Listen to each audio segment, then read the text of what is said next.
I'd just like to let everybody know that I spoke with Commissioner Whitley this morning, and he's not feeling too well. That's why he's not here tonight. For the record, he said he would support the $0.015 tax increase. So we're here to talk about the budget. I've had the great joy and opportunity to sit in just about every meeting except for Dave Bland. So I think I have it memorized pretty much, but Hazen, go ahead if you want to go through it one more time. And Yeah, we'll see if thank you, there's any Mr. questions. Mayor, member of the board. We originally hadn't planned for a second work session, but these are always healthy. And as the mayor said, we did meet with y'all in small groups, but I think it's appropriate. And we'll have the public hearing next Monday night, and then it'll be on the agenda for the 28th to adopt. And you can always hold more work sessions. Just know, the board needs to feel comfortable at the end of the day at y'all's document. So what we wanted to do is kind of share information with everybody. So everybody's hearing it and y'all can, talk back and forth, give your perspective or whatever, but the mayor's right. And again, this is the spreadsheet that Becky put together, worked very hard on. And I think it's really an excellent example of how we can start to think multi-years out.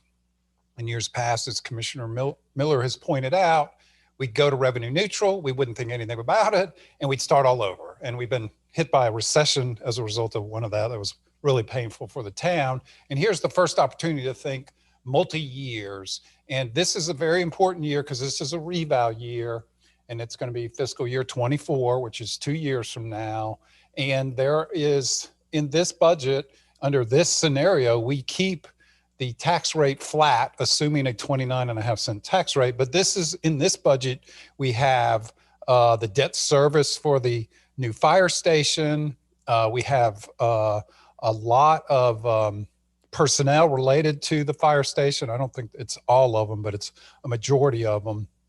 And then there's some other kind of ancillary individual positions, but we are showing paving, something I don't know how many years we've talked about paving. This is a $500,000 increase, doesn't get us up to what used to be 500,000 CJ. I don't know if that number is still the right number, but, and I guess I would also like to say, CJ has really put together a very methodical process for paving. And if you live on or drive down some newly paved streets, not only have been repaved, but they also have a seal coating on top. I think it's better than that though, right? It's better than what they put down in a parking lot to make it look blacker. And so I think what CJ's embarking us on is long-term solutions instead of just rolling down pavement and getting out there. And my guess is DOT may be a little guilty of that because they get so much pressure. It's harder for them to do it as right as we are doing it. Is that a fair statement?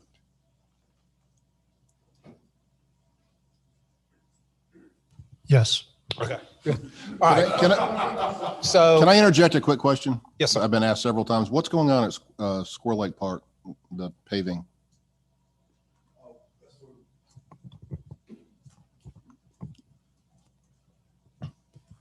They're paving near the entrance. Just the entrance. Yeah. So if you recall, we're installing the automatic gates.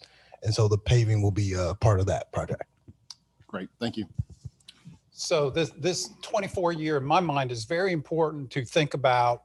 That's going to be our third station, our third fire station, a town of whatever, but 36,000 people at that time. We're projecting 3 stations. Now we're talking, to me, when I think about the long-term build out of the town. We're only 17 square miles. We've had 2 stations for a long time. Here, where I sit is, okay, the third station is all we're going to need.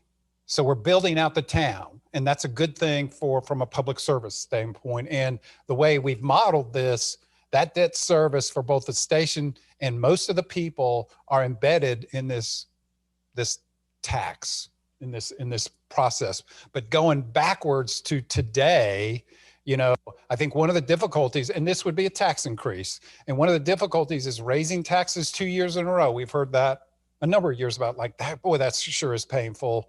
And so the focus is on this year, and what we're showing up is $0.015, and that $0.015 is whoever's Becky, you driving? So scroll down so we can see, and it's really right there. It's people.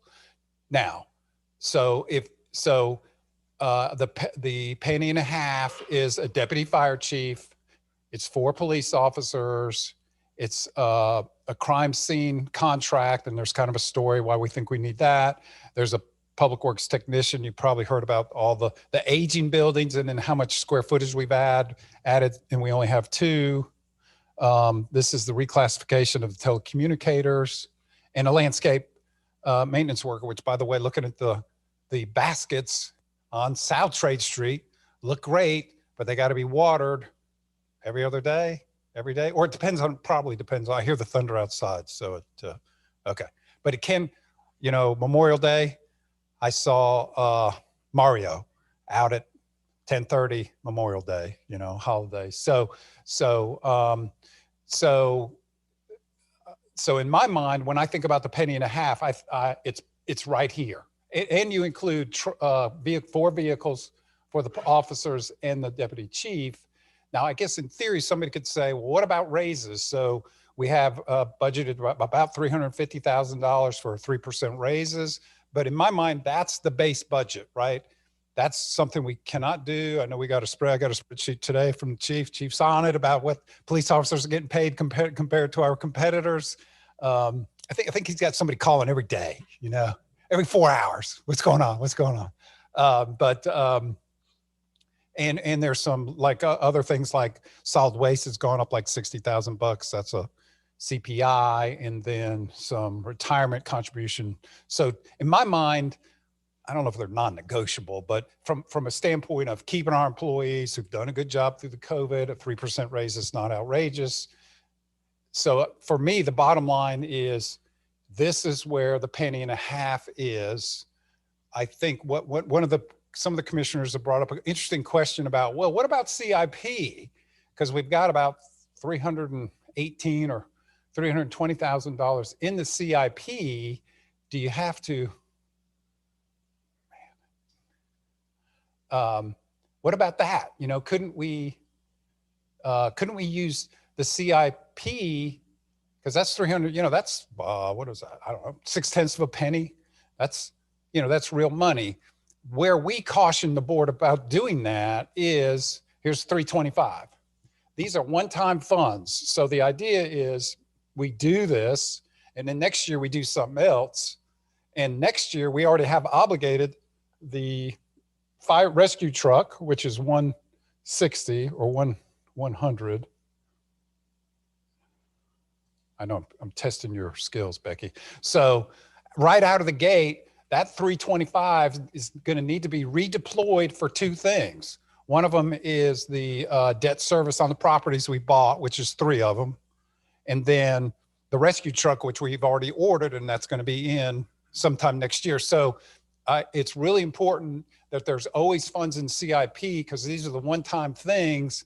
And in my mind, if we take this 325 and say, well, let's balance the operating budget, which is reoccurring, we're going to put ourselves in a hole in 23. So that's kind of the basic pitch. We're happy to go in any direction that the elected board wants to go in. Yes, sir. Your overall budget is just over 500,000 less than last year, according to the numbers I've cranked. It's just that the expenditures are put in a different place, but the budget itself is a little over 500,000 less. And according to my math, and it's the same page I've discussed with you before, police department is up about 900,000 and the fire department is up about 250,000. It's just a rearrangement of where the money is spent, and we have to find that money somewhere if we're going to expand police and fire and safety, et cetera, correct? I think I understand your question. Yes. So this year, the year we're in, is an anomaly. In other words, we have it's $2 million higher today. The budget we're in is $2.2 million higher today than it was when we started. And that's because of COVID was almost $500,000. And then we did the loan proceeds on Matthew Station Street area, the repaving. And then we purchased properties, and we had a little bit of leftover paving money, or some paving money. We did the cupola upstairs. So those were one-time. Becky, you may say it a different way, but I would say those are one-time that artificially increased the budget, and really now we're resetting the budget to more of a natural rate. Okay.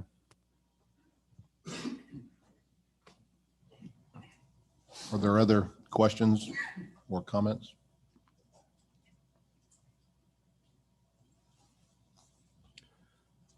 I just like to say, I think all of us are, I think I speak for the entire board when I say we're all a little frustrated that the ARP money cannot be utilized. And that was our great hope earlier in the year, that we could use those funds to as a bridge to the reval year. So perhaps one more time, while all of us are together, can we explain why that can't be done, and for the public as well? Yeah, and I would like to thank both Becky and Teresa, working very hard on this in the last couple of days. We do have actually kind of some, let's go to this. Yeah, let's just go to that. So what we do have is a complete presentation based on what we know today, which is interim guidance, but some of it's not necessarily budget related, because it's whether it's affordable housing, it's things that are going to happen over time.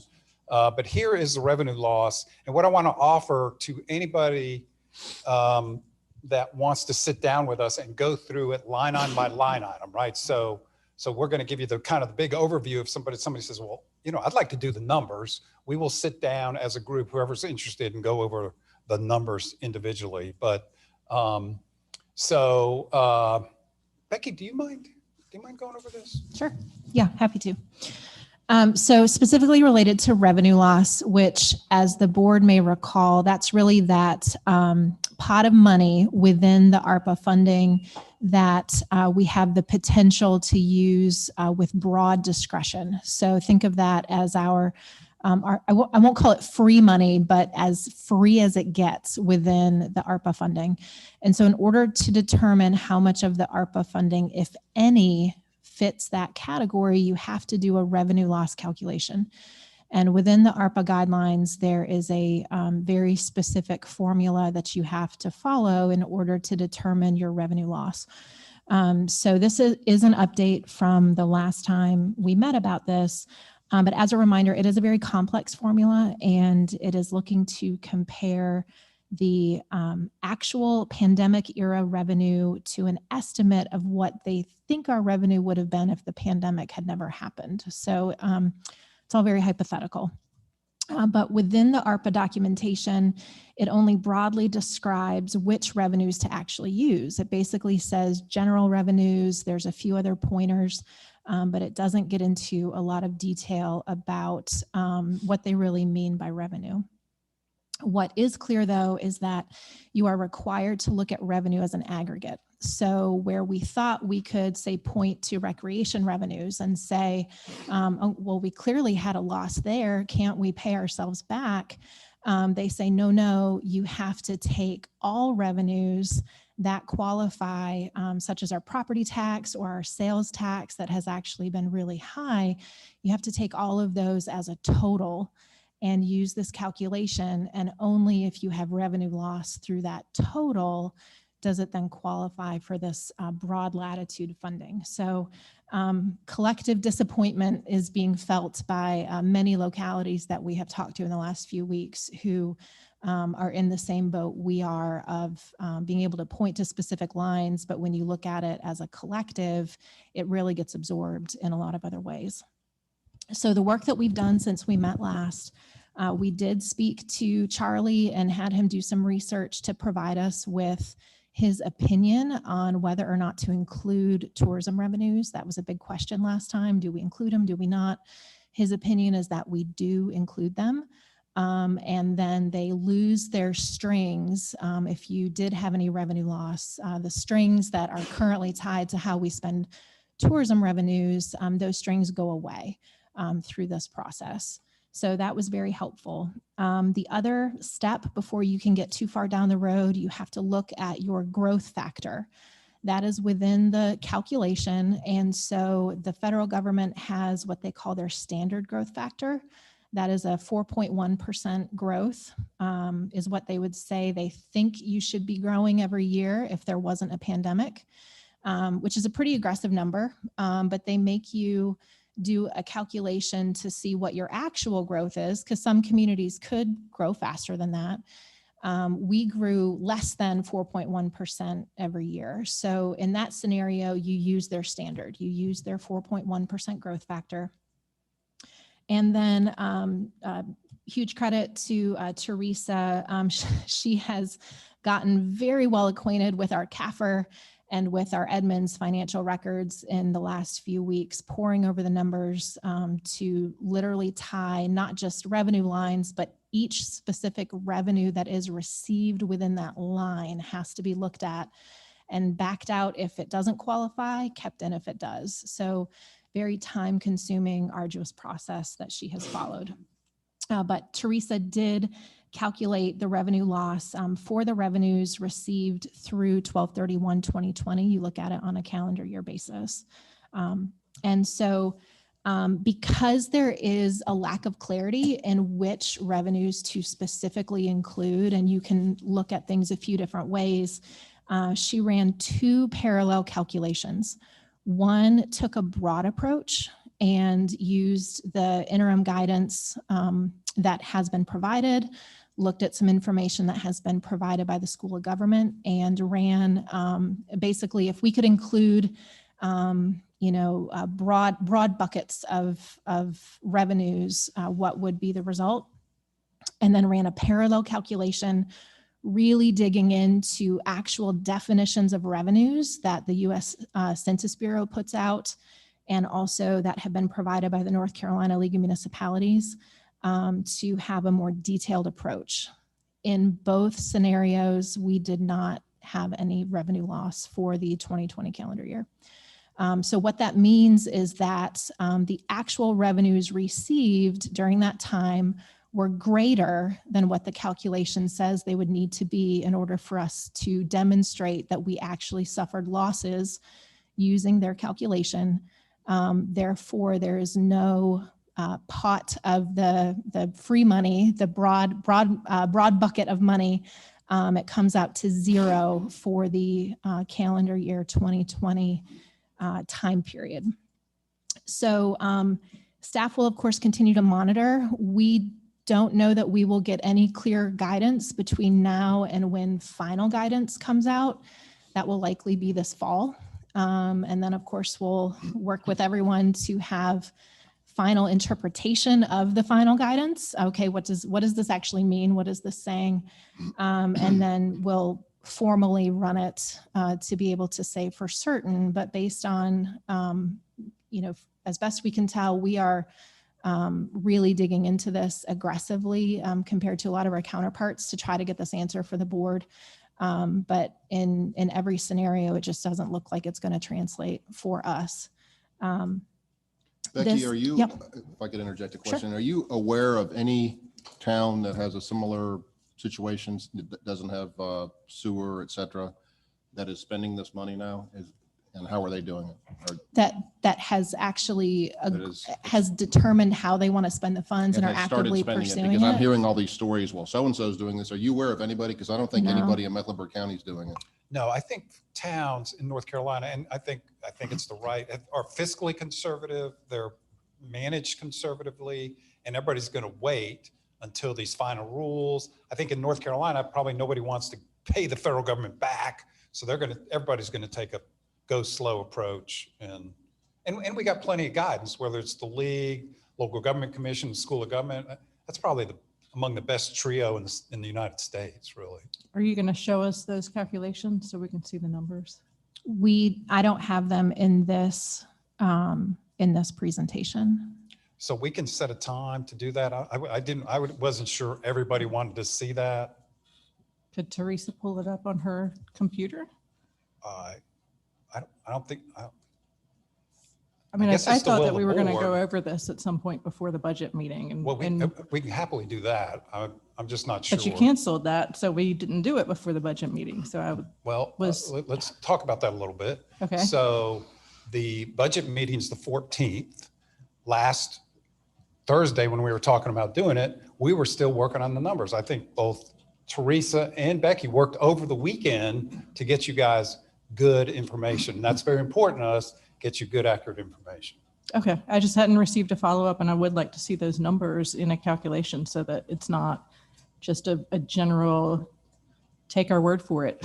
Yeah, and I think we offered that up early in the meeting. So my suggestion, Mayor, would be anybody that's interested, we're happy to sit down with you and go over these things step by step.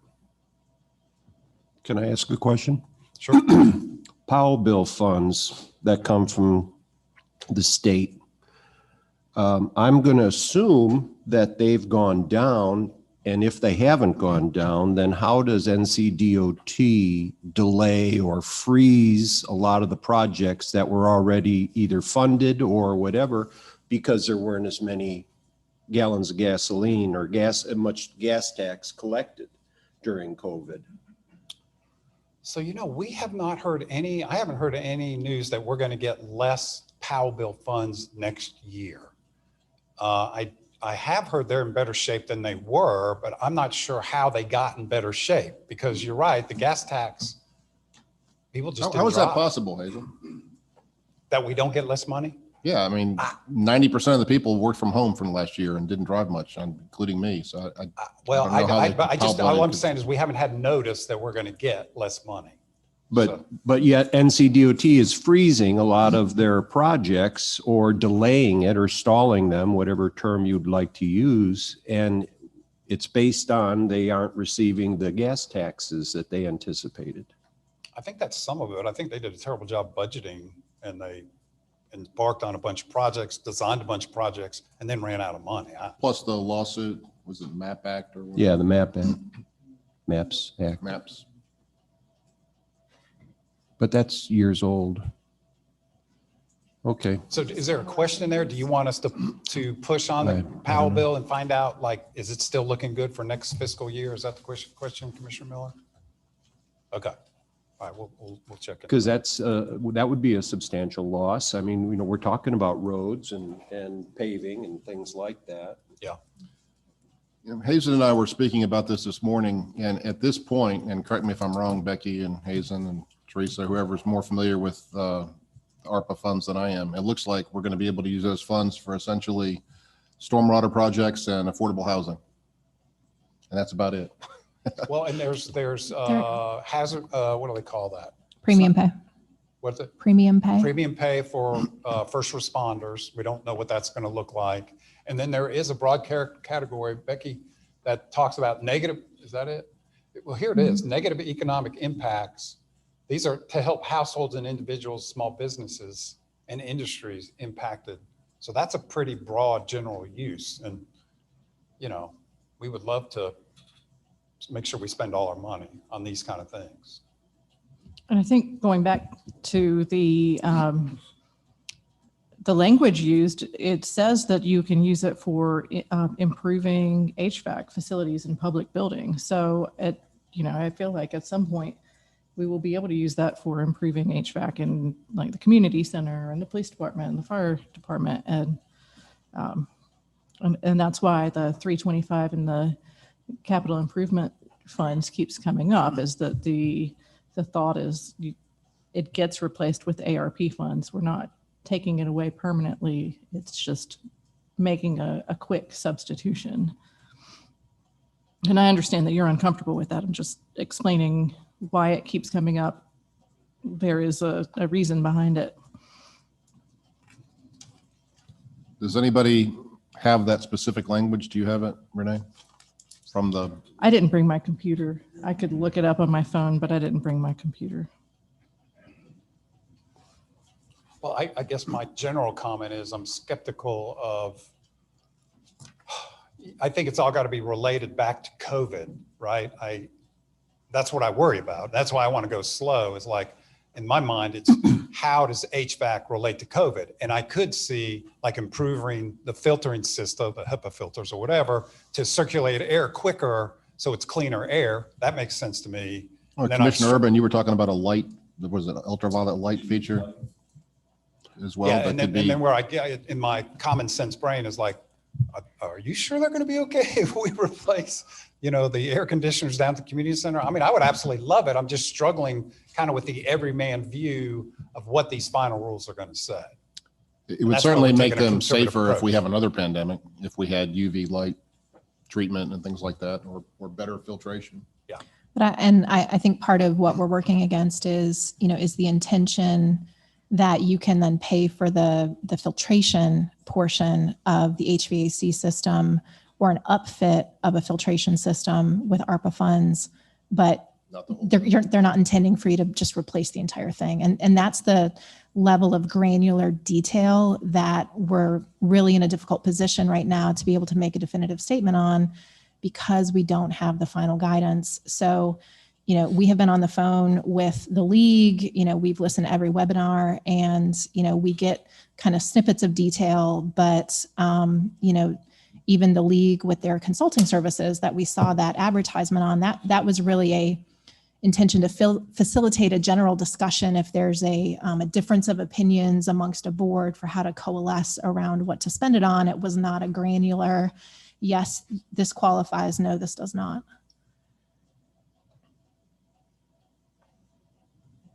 Hazen, well, on the HVAC side, it would only be tens of thousands of dollars to upgrade with HEPA and UV filtering and all. And if you think there's an opportunity, hedge your bet and talk to some mechanical contractors and look at some bids for those things, because you may want to do it regardless. Yes. To the mayor's point, especially UV has a lot of apparent things. But Becky, to help households and individuals, I would assume this is similar to the small business piece we did under EDAC.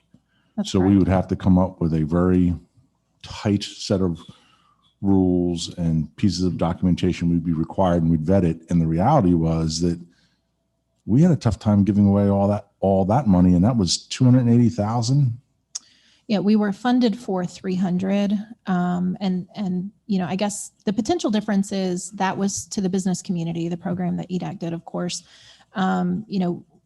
We can't forget the program that the Matthews Help Center put on through our coordination with the county funds. They received an additional 210,000 in funds, and they very much spent that, and they would have been happy to have more.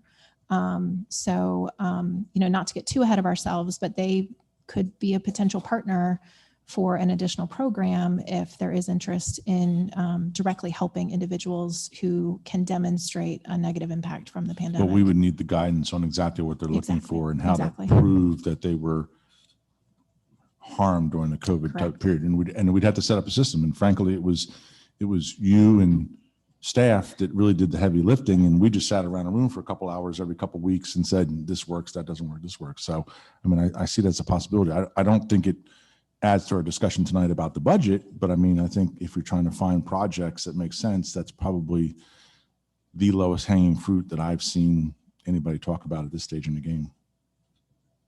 I think the affordable housing piece is super intriguing. I mean, we've talked about that for a couple of years, and how could we implement that? I mean, that sounds exciting. We got serious dollars to try to assist. I mean, I think that's a great example of a opportunity that's going to be fun for the Well, I organization. guess the question is, what does that mean though? Because Charlotte is in the business of doing affordable housing. They've got nonprofits and profits, and they got Dream Key and all these other players that do this day in and day out. We're not set up to do that. And so That's the question- true. I'm not saying we should be the administrator, but I think we could figure out a program and partner with somebody that could meet, whether it's Habitat or somebody else. I mean, One of the That- guidelines is that you can give to nonprofits and dedicate funds for something. So it could go to Habitat, and that would be within the guidelines.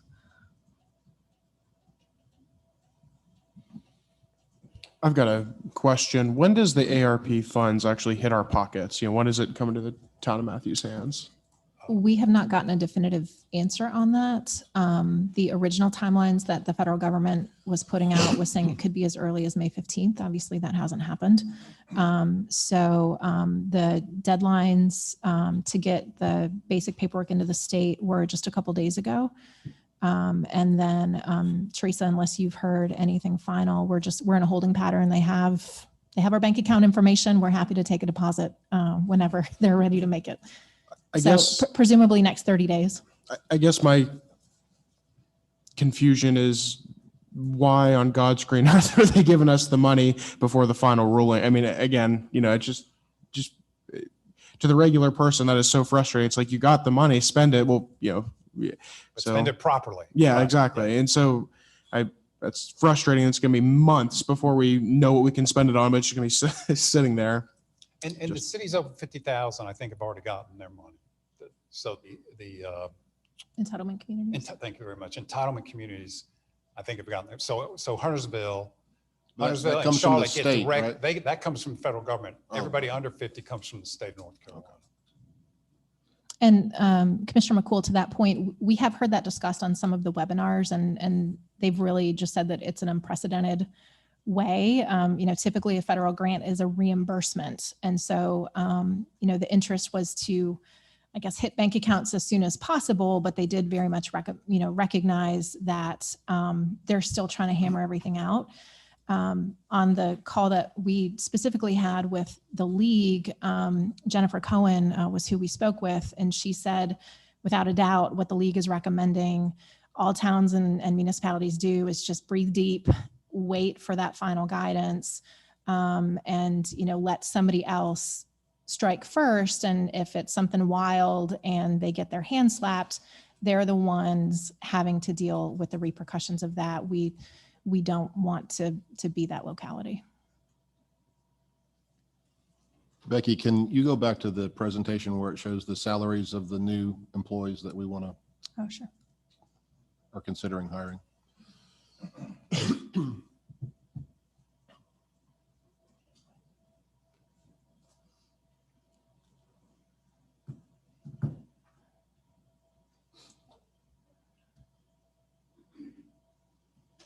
And that total is for 4, and it includes fringe benefits. As I said in one of our previous meetings, in particular, the public safety employees, I think, are critical to the town. I think it's our greatest duty to make sure that our citizens are safe, and I think we desperately need a deputy fire chief so that Rob doesn't have to work 12 hours a day, 7 days a week. And we need some additional patrol officers and crime scene processing contract, et cetera. And also, I'm well aware that CJ has stood by for a few decades very patiently asking for a few more employees. So I think these are reasonable asks and that we should fund them. So if it is our desire not to raise taxes, where do we get these funds from? I'm just throwing that out as a generic question. I mean, where do we cut to fund these? Well, I mean, I was looking at the numbers of the higher density projects that have come online, and that's, to me, it looks like there's an additional $285,000 or $286,000 coming just from Briley, Bainbridge, and the Taft developments, not to mention the Liberty, Windsor Run, and then, of course, the smaller townhome units. So, I know that you're preparing for some average growth, but it seems like we sure have a lot of apartments that are going to help us in this next budget. Becky or Teresa, do you want to address that? Well, I can speak to that a little bit. So what the county does is, it's not like there's zero on our books right now, because what they do is they go out there and take a snapshot on, let's say, 50% or 75% complete, and then they give us a prorated value January 1st. So there's going to be an increase because there's a lot of residential development going on, but it's just not going to be brand new money. Some of it's already captured in this year or fiscal year 22's whatever values. Right. I was looking at 2019, 2020, and 21 tax bills for these 3 parcels. Well, 5 parcels, including Windsor Run and Liberty. If you include those, there's a Windsor Run increased by $6 million. So there's a sizable amount of money, 286 just for the apartments. In fiscal year 22 or before that? This is the 21 valuation. So the 21 valuation, right, is in there, right? So that's captured as part of our operations now. And then the delta of the increase would be in here. And then the question is, I think, is it big enough to be able to offset a tax increase? And we don't know that before our budget season? No, because they do it January 1st. So what we've done, so they give us these numbers like in February, March. And so what we've chosen to do is just do an average over the last 10 years and project that out. And maybe it'll be 2% next year. So that number will go up a little bit. So the formula will change, but I think we're operating under really best data. The numbers on the screen in 21 and 22 are 21 is an actual from the county, 22 is the county's projection. The average growth that is built in is starting in 23. So 21 and 22 are actuals. My frustration is that as an elected official, we rationalize density to offset taxes. And we're seeing these projects come online and then not seeing the break in taxes. And when the reval comes through, that's going to be, a giant leap in taxes for the residents. But some of these projects were partially complete in 21. We're not fully complete. And how is that not helping us with this tax season? Can I lift up a point? Sure. Right now, we're at 28 cents. 2 years ago, we were 7.5 cents higher than we are today. We were at 35.5. And 10 years ago, we were 5.25 cents higher. So where we're not seeing it, and it's no fault of yours or anyone's other than the thought of revenue neutral, because we went revenue neutral in the past, we're having to fight this battle like a roller coaster every year or 2 years.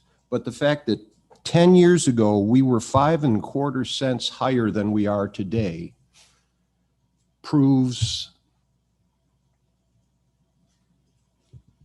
that we've made some bad decisions in lowering our tax rate and shot ourselves in the foot.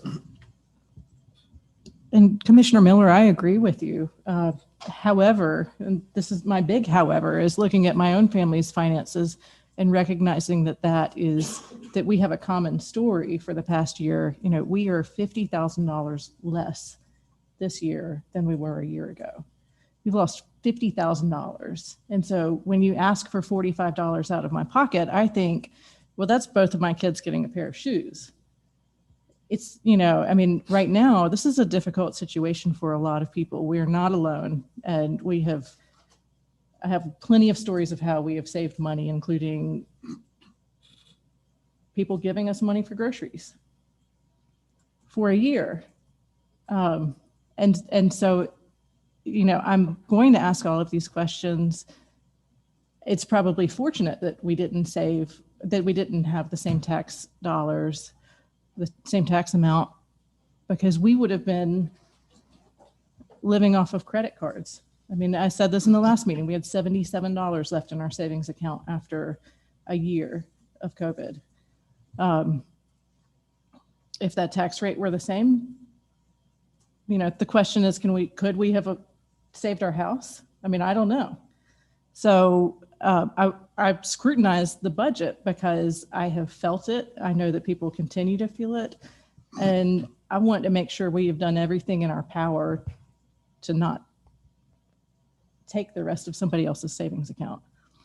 And I would lift up that if we're bleeding money in any way, and I look at the Matthews portion of my household tax bill at $511 for my Matthews portion of taxes, $205.50 goes to garbage, solid waste. That's 40% of what I'm giving the town is going to waste pickup, solid waste pickup and recycling. So I had argued perhaps a point, and it didn't hold merit when we studied it too much for different reasons, but solid waste down the road, I think, is something that's going to have to be incrementally added on because it's getting raised every year. That's it. Going forward, not this year, just I'd say going forward, whenever 24, 25 is, that would make sense to staff. I do know it's super controversial. It's been controversial for 20 years, ever since I've been here. Well, just embed it in the taxes and I'll write it off on my tax rate. But if you go to communities across the state of North Carolina, Mecklenburg County is kind of the exception because 4 of the towns do not do it, but Charlotte does. And then the other 2 of the towns do it. It's very common that there is a solid waste fee, even Cary, progressive community, they're charging their residents $20 a month. So it's common, it's very common.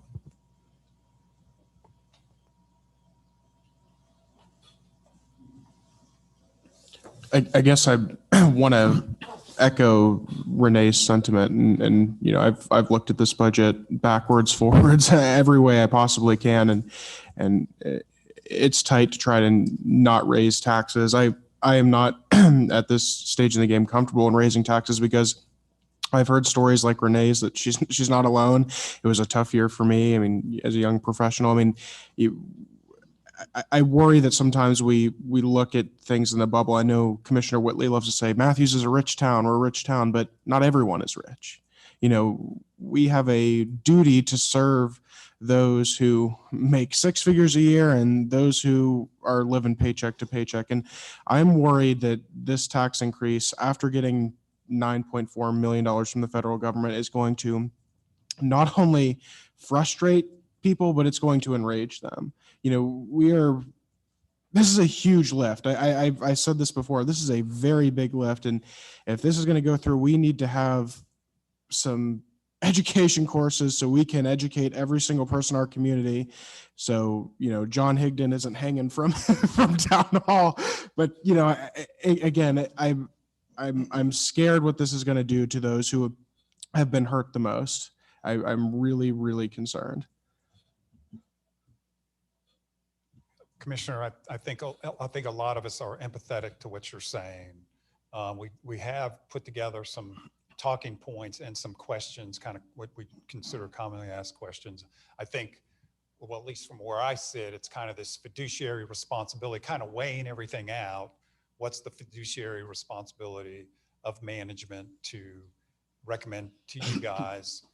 And I, you know, I guess what I'm hopeful is the ARPA funds, there is carve outs in there for the exact situation that you're talking now. Now, how's that gonna really look? And is there people gonna have to go back and find receipts that are 12 months old? Lord only knows how folks that are impacted on a household basis. How are they gonna tap into this funds and how much work is it gonna be? I don't know, but I know the federal government's gonna they're gonna want a paper trail. So, you know, I would hope that softens the blow, but I think everybody in this room empathizes what you're talking about. If I can make a comment, it's my hope that as we gather more information about how the ARPA funds can be spent, that we spend it to the benefit of our taxpayers as much as possible, particularly those that are the most needful of the help. I think that's going to be key. So if we're saying there's not enough information to do it at this time, well, it's certainly going to be known before we talk about raising taxes again. So let's make sure that every cent of that money that can be utilized for the benefit of our taxpayers, that's how it's used. We will commit to that.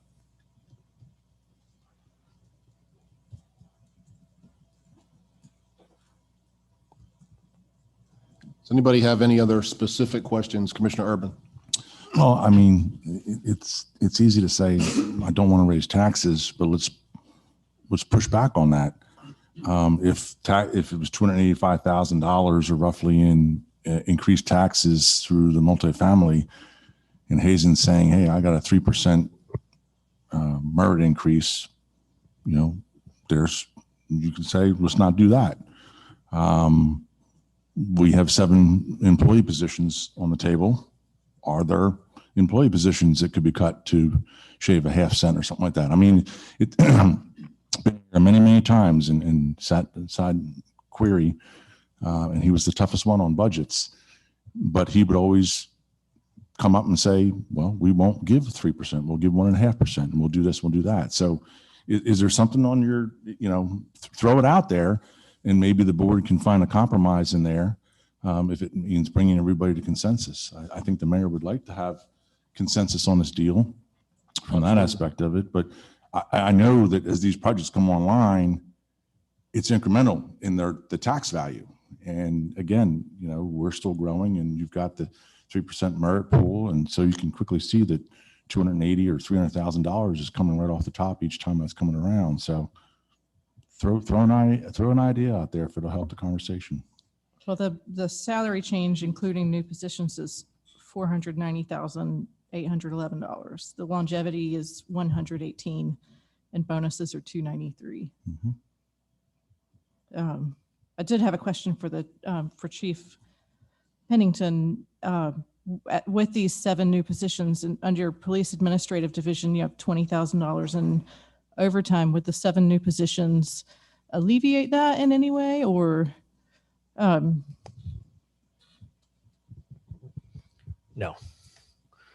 More people, depending on what happens, crime rates, dependent on, again, we have events, right? Town events. We've got to staff that with law enforcement, which goes against our typical manpower issues. So, I mean, can we drop it there? My immediate answer is no, not in my opinion. Well, okay. And that's not what I was really getting at. I mean, if we're going to scrutinize the budget, I want to make sure we're spending our money in the most prudent way. And $20,000 seems like that's almost a whole nother position. Am I not looking at the line right? Well, I mean, $20,000 is, if you paid somebody $15 an hour, you could. That's probably get them time and a for half too, isn't it? 3 days a week, something like that, with no fringes. If you look at it as a percentage of the full-time salaries, it's less than 5%.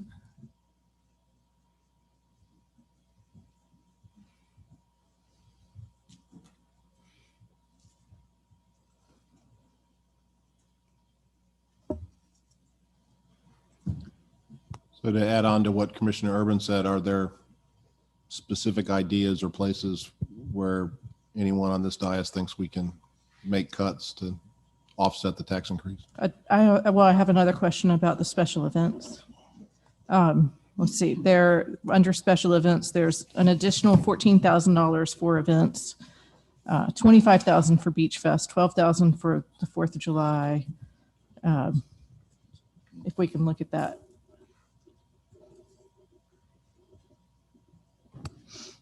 And is this making the events bigger and better, or is it just keeping the same standard? And So I guess the short response is, these are tourism dollars. I guess doesn't necessarily affect the tax rate effectively.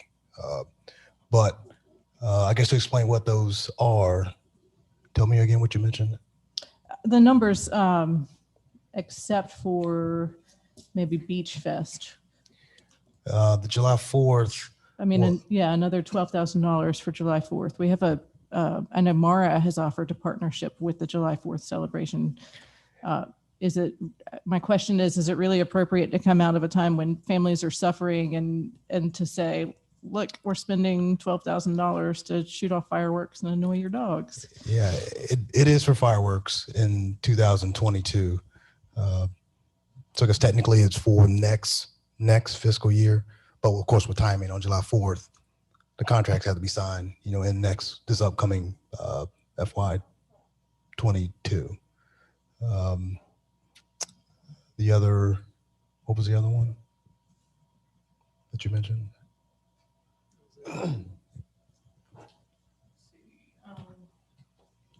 But again, Corey, you said all of this is tourism funds, is that correct? Correct. Yeah, So so this is 100% tourism funds, just like community center. So everything associated that you'll see on the community center budget and special events, that comes directly from the tourism funds. Now it's offset, like the community center, if you get revenues for whatever, that does offset tourism funds, but there's no general fund money that goes into those two divisions of Parks and Rec.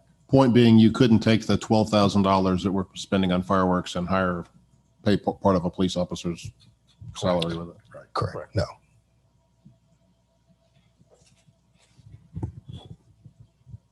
But could that go to cover Leanne's salary? All 100% of Leanne's salary is in here. Does it come from tourism funds? Yes. Now, 40% of it comes from Matthews Alive, That's true. Yeah. but none of it's general fund commingled. Like Corey's, some of your salary is general fund and tourism fund based on allocation of time. Yeah.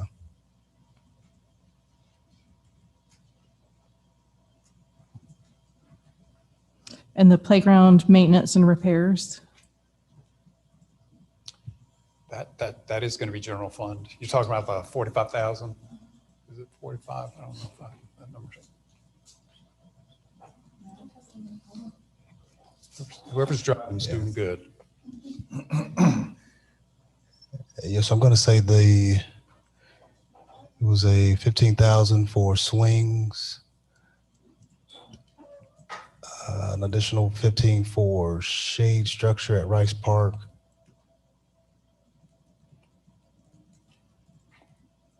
I think there's also like Windsor Park playground equipment as well. I think it's like a total of 90,000 or 80,000 with all of those. There it is. Yes. Okay. So Windsor Park playground equipment, that $45,000 is to replace a piece of equipment, actually the original piece that was in there. There was only one. It has been there since 1997, I believe, and we have been consistently replacing parts of it, essentially because they don't make that particular piece anymore. And we do have fears. One example is the slide. Again, that age stuff, you begin to get the cracks. Like I said, we've already replaced a number of different pieces on it. I do think call it shelf life of that piece of equipment has run its course. Yeah, and so they ask us to replace it. What's the 110,000 for other construction? Can we have a explanation on what that covers? That one didn't make That was cut. That is in the. Oh, right. Yep. My bad. Yep. I was. No, it's okay. So Corey, don't we have, I don't know, one of those set of swings, I don't know if the swings are unsafe, but the piece of equipment's not operable, right? Is that right? Correct. It's been out since, I want to say February. And which park is that? And that's in Sardis Park. And that's one where it is just truly rusted, really beyond repair in that case. And the other one in Bauckham, they're all bought around the same time. Bauckham one does show some signs of it, not the 100% rusted complete rotation of the bar, so to speak, as with Sardis. But it is reasonable to presume that we're going to see that again, in that very similar piece. And so that's what we're looking at again, we have a demonstrated risk, I'll say, with that piece of playground equipment. Yeah, cracks on a slide sounds kind of painful. Especially the plastic. It's like a cheese grater. Where else are you going to put your cracks? Yeah. Okay, I have another question for the manager's office. Is that moving Maureen up to full-time? Is that the change in the salary change?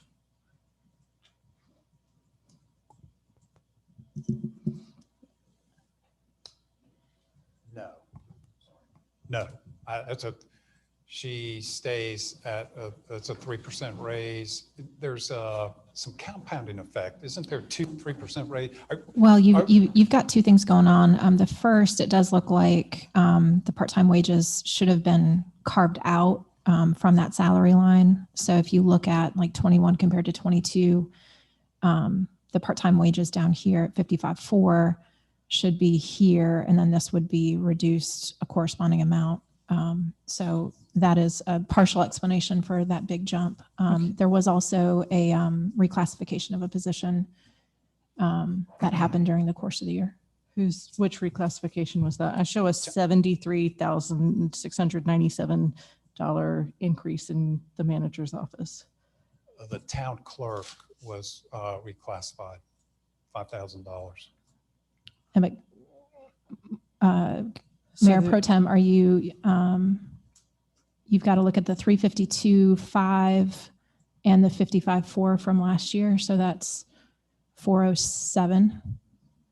So that would be your apples to apples, would be 407 to 426. So there's an additional $15,000 in there in bonuses and salary increases. So you've got the role. So you've got the salary that employees are coming into the year with in there. That includes the merit increase that they received in the current fiscal year.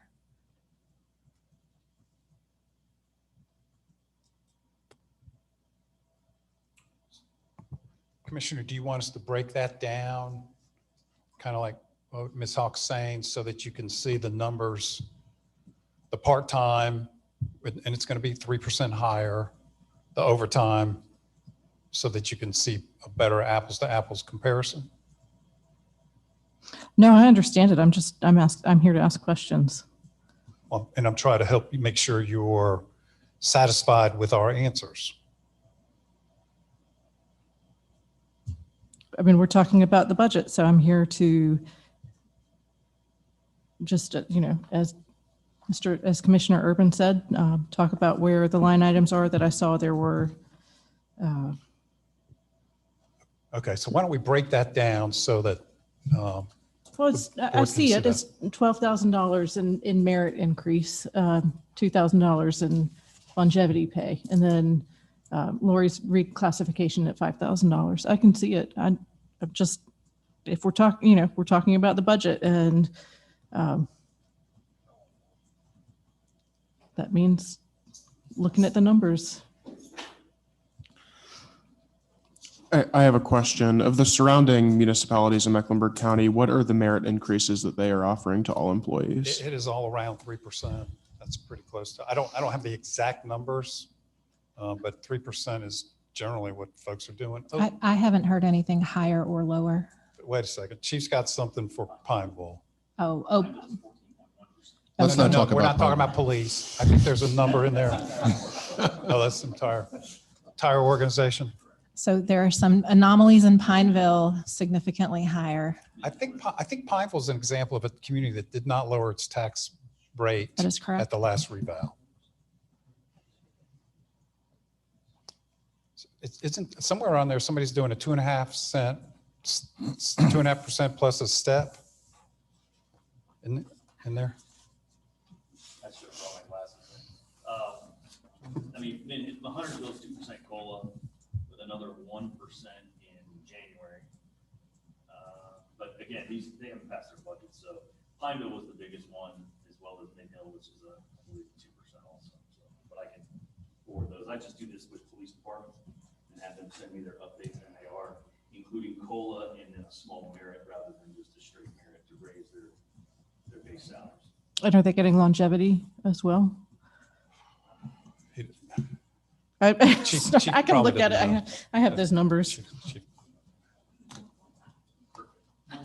Don't get no camera.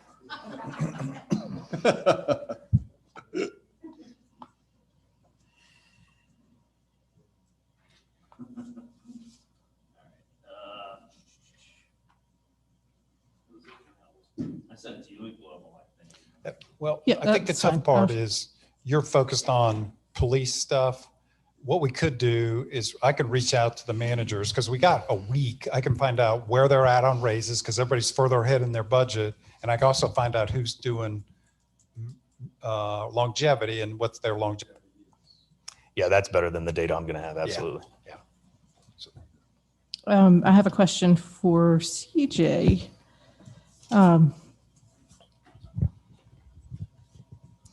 The $55,000 from the retaining wall that wasn't used, did that go to another project? You're talking about the retaining wall here, and that's going to be put back into the general fund. Okay.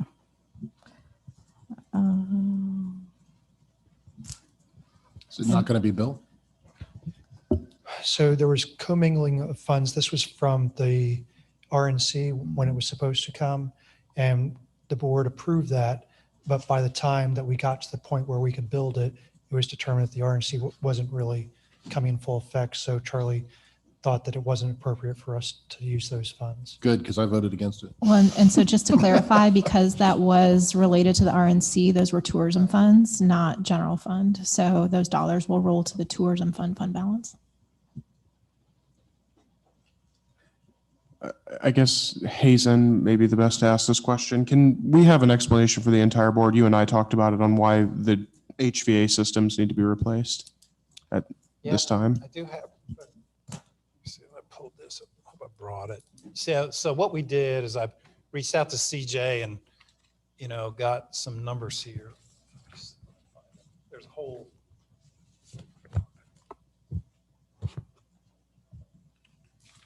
There it is, 11. All right, so let me give you some examples. So at the Matthews Community Center, we got a 15-ton unit, 19 installed in 1999, 10-ton unit, same place, 1999, 7.5-ton, 5-ton. All these are 1999. Must have been when we renovated the building.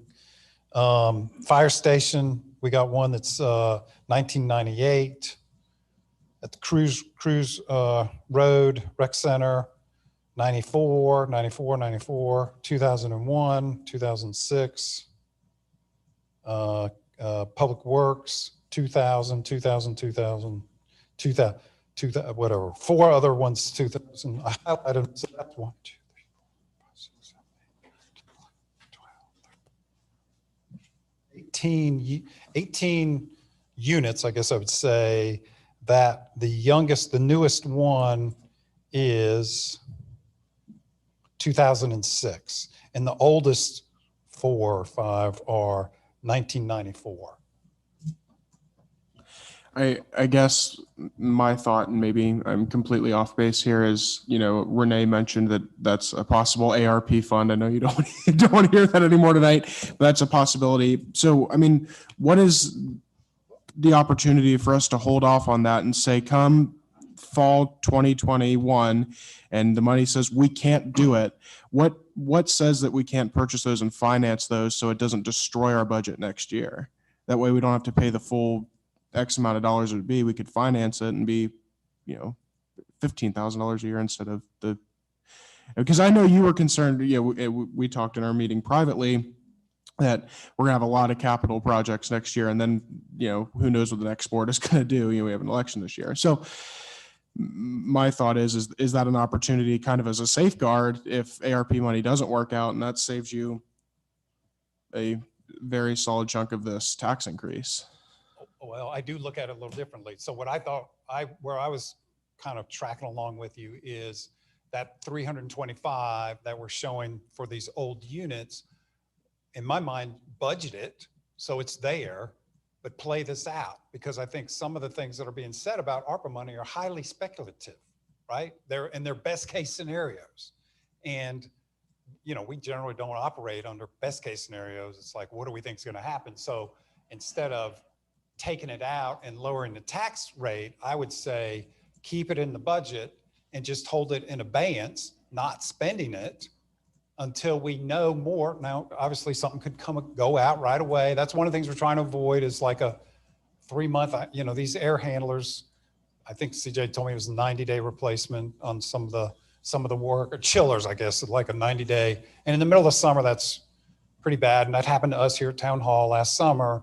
So I would not recommend taking it physically out of the budget and lowering the tax rate. But I do think it would be okay to just not spend it, keep it in there, not spend it until we got final direction with the ARPA funds. But that doesn't solve your problem. That doesn't help you lower the tax rate. I guess, again, it's another frustration piece. And then we'll have $325,000 of a budget where we raise taxes where, oh, we didn't spend it. So here's another hole in our budget. Yeah, but you can, I mean, Becky, if you want to show the entire CIP for next year, we're going to use it for needs next year. That 268 is just two sunk costs. We've already signed the contracts and everything, for the, one of them is for the truck and then of course for the property. So that's the CIP, general fund CIP next year. So can we go backwards? And these are, this 23 is not adopted, right? It's projected. So what's that? Those are generators. Let me try to change my view. So one of the things we've talked about is our generators are, do you know how long we refurbished your building in 94, 18 years, or how old are yours, 24? I mean, is that possible? It's ARPA funds? I think these ARPA funds got to be COVID related. I think you're going to have to demonstrate, just because we want it, unless it's specifically, all right, there's truck replacements for public works, track hoe. Oh, that's stormwater though. That's not general fund.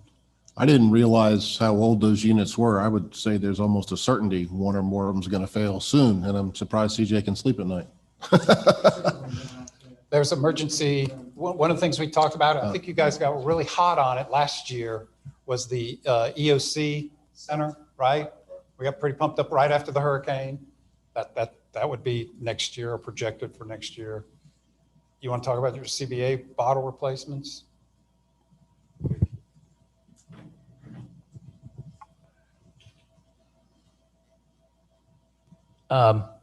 We have, our breathing air cylinders have an 18-year life total. Can't change it, can't do anything about it. We have pushed replacement of those bottles and the breathing apparatus upgrades as far into the CIP as we can. So we've taken mission critical equipment and pushed it to the very end of its lifetime. Mr. McCool, just to go back, the air conditioner issue, it is a big issue, but we went all last summer without air conditioning in the dormitory at Station 2. We've been without air conditioning in the dormitory at Station 1 now since Friday before Memorial Day. And this is a Russian roulette with systems in buildings that are 24 hours a day, 365 days a year. If we don't budget the money to replace them now, and we don't get ARPA funds in the future, then what do we shift further into its life cycle to replace air conditioning? And I know, the citizens don't understand, but let Plantation Estates go without air conditioning for about 12 hours, and it's no longer their problem, it's ours. So mission critical systems, the plumbing in the fire stations is problematic. We've hopefully crossed, I'm talking way more than I should, but we've pushed things as far into the future as we can without sacrificing mission critical capability.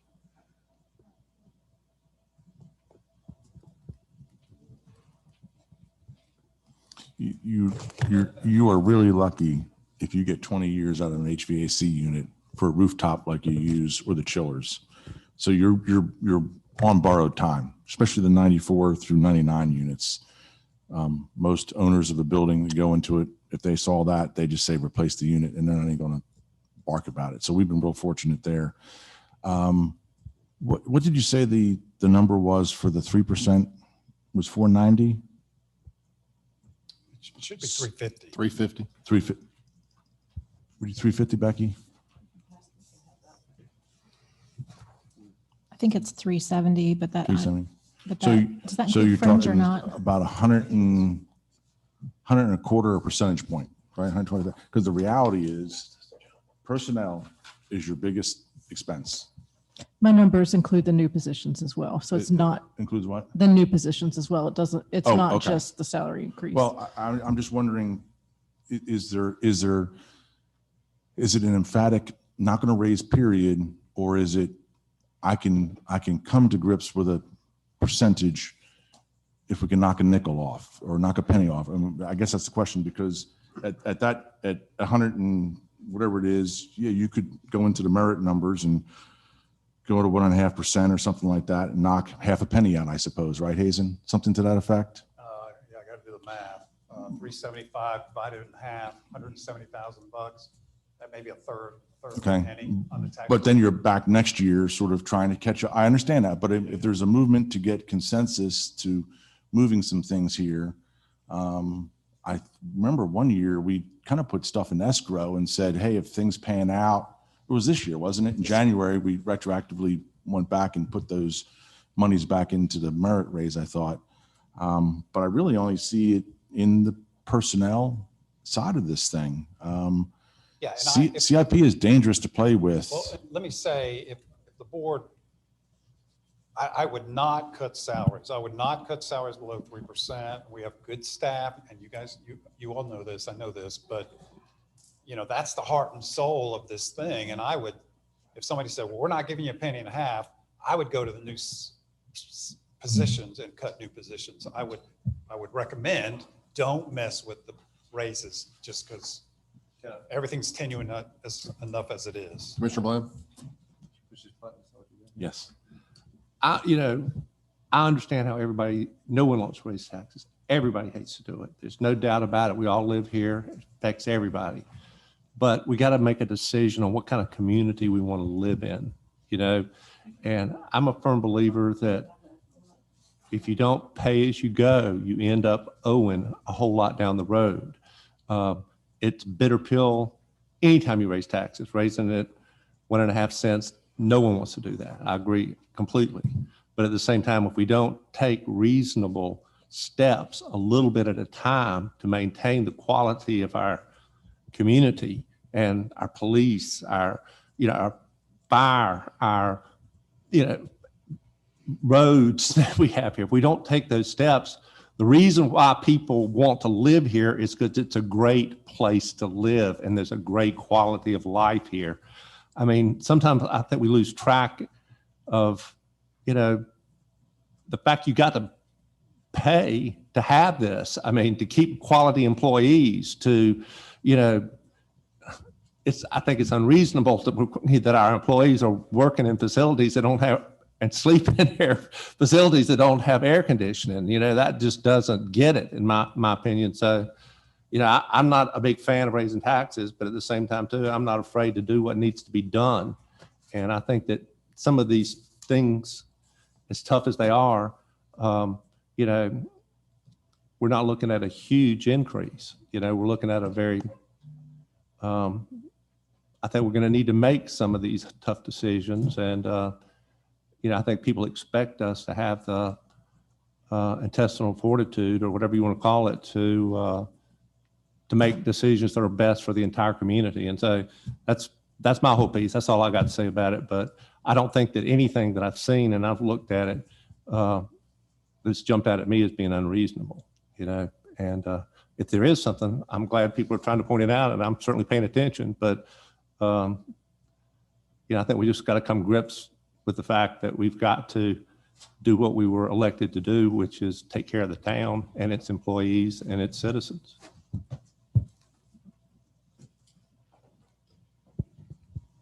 Thank you, Dave. Are there other comments or questions? Or Commissioner Miller? Thank you.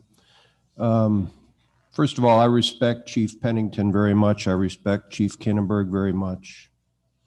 But budget time only comes around one time a year. Our CIP and our wish list is extensive.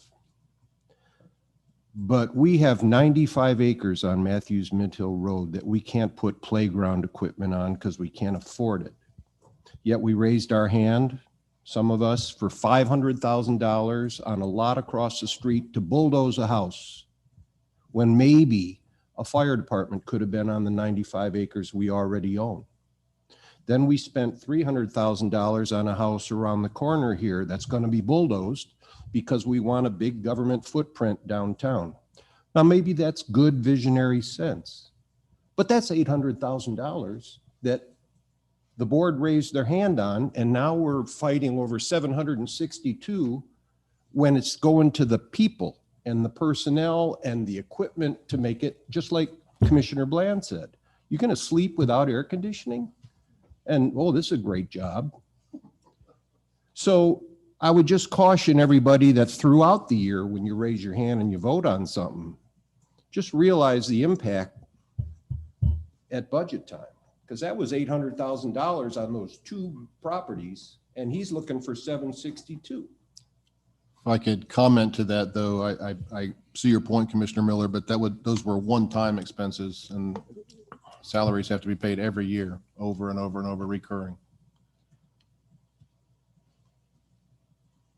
Don't we have to mow them? And don't we have to put a building on them? Yes, but we don't have to pay that and with a merit increase every year. We're not going to pay $800,000. We're not going to pay another $300,000 next year to maintain our house over here. Okay. But it's a point well taken. It's all about what our priorities are.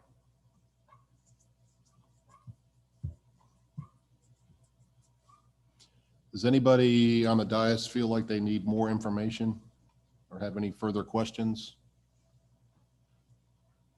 Go ahead. Renee? Again, I'm just asking questions so that as I look over the budget, I want to know what different things mean. So under cultural arts, we have 33,000 in ADA restroom upgrades. And I understand the necessity of that, but I'm curious what that's for. In our, the last, I guess we call it an ADA assessment around town, we did discover the circumference of the stall in the lower level women's bathroom was not sufficient. It is too small. So this $30,000 essentially removes one toilet and makes the accessible stall truly accessible. So it's the redoing of the plumbing, the floor, the actual partitions in the lower level bathroom. I should have been a plumber. Enough Wow. stalls to Yes. meet building code? Okay. Yes. And the cultural arts is another area that is offset by tourism funds. So it is supported with non-general fund dollars as well.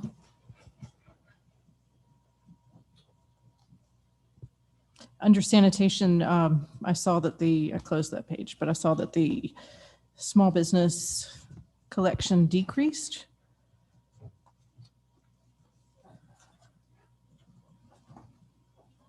No, that working.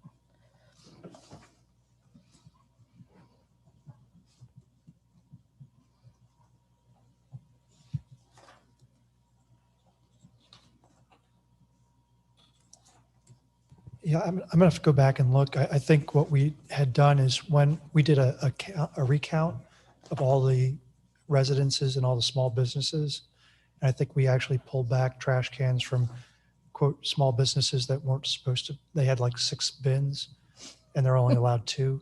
So we pulled those back. I think that's where that difference came from. But there's been a physical change in Right. So we pay per rollout unit. And so if they had 6 and they're only supposed to have 2, that's a net change of 4 that's not on this coming tax or this coming bill. and the same is, I guess, true for, well, yard waste went down. Was there a change in service? No, so the yard waste, if I may have this wrong, but I think that was based on the previous year's actuals is what I used to determine that. Okay, thank you.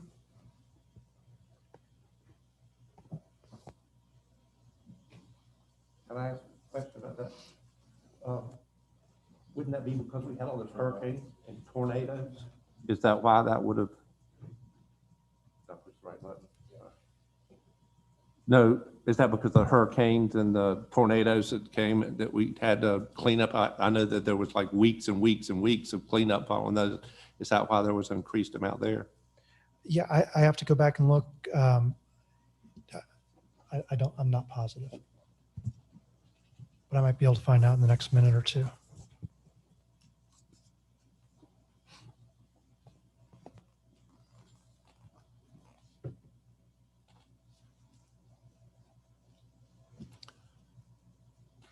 Are there any other questions? Hazen, would you like to make a concluding comment? No, sir. I just would like to thank everybody's patience, particularly staff. I know there's been a lot of hard work. I know this is difficult for everybody. We're in a COVID. I think at the end of the day, we feel like we got to look out fiscally for the town's good long-term, and that's why we're recommending this $0.015.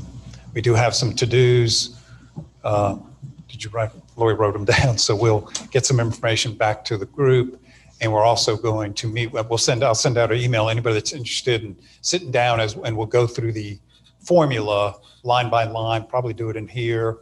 So we could have 3 people and we could do more than one meeting, obviously, but anybody interested, we'd love to have you join us. That's it, Mayor. All right. Anybody have anything? Motion to adjourn. Thank you. You have a second? All in favor, all opposed? That passes unanimously. Good night. Thank you.